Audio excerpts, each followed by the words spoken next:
देखिए, जो आज सुबह में यूएस ने ईरान के 3 या 4 न्यूक्लियर साइट्स पर जो अटैक किया है वो इंटरनेशनल लॉ का वायलेशन है, यूनाइटेड नेशन चार्टर का वायलेशन है, एनपीटी का वायलेशन है और ख़ुद यूनाइटेड स्टेट्स का जो संविधान है, आइन है, कॉन्स्टिट्यूशन है, उसका वायलेशन है। क्योंकि उनका संविधान आइन ये कहता है कि बग़ैर उनके कांग्रेशनल परमिशन के कोई उनका मुल्क, उनका देश जंग नहीं कर सकता।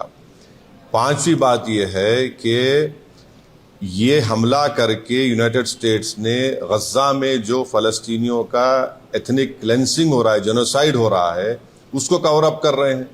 और इजराइल जिसके पास 700-800 न्यूक्लियर वॉरहेड है, जो एनपीटी को साइन नहीं किया, जो आईएईए के इंस्पेक्टर्स को अलाउ नहीं करता, उस पर कोई बात ही नहीं कर रहा है। और छठी बात यह है कि मेरी बात लिख के रख लीजिए कि 5-10 साल में ईरान 90% यूरेनियम का एनरिचमेंट करेगा, 90% करेगा। अब नहीं रोक सकते ईरान को। अब ईरान एनपीटी से निकल जाएगा और एनरिचमेंट करेगा।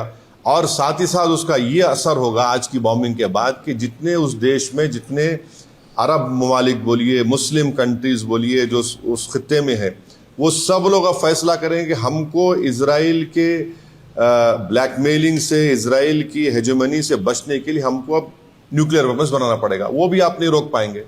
और अमेरिका के इंटेलिजेंस ने खुद कह दिया कि अब ईरान के पास कुछ नहीं है। तुलसी गबार्ड का स्टेटमेंट है। और सबसे, अगर ये खित्ता, ये एरिया, अगर इसमें जंग शुरू हो जाएगी तो एक बात आपको समझने की जरूरत है कि 60 लाख से ज्यादा भारत के नागरिक वहां रहते हैं।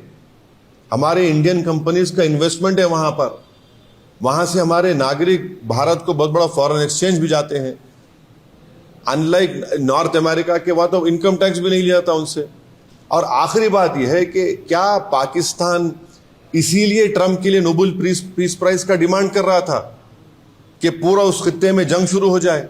क्या इसीलिए उनके जनरल जाकर लंच खा के आए थे वहां पर कि पूरे इस इलाके में आग लग जाए, जंग शुरू हो जाए वहां पर?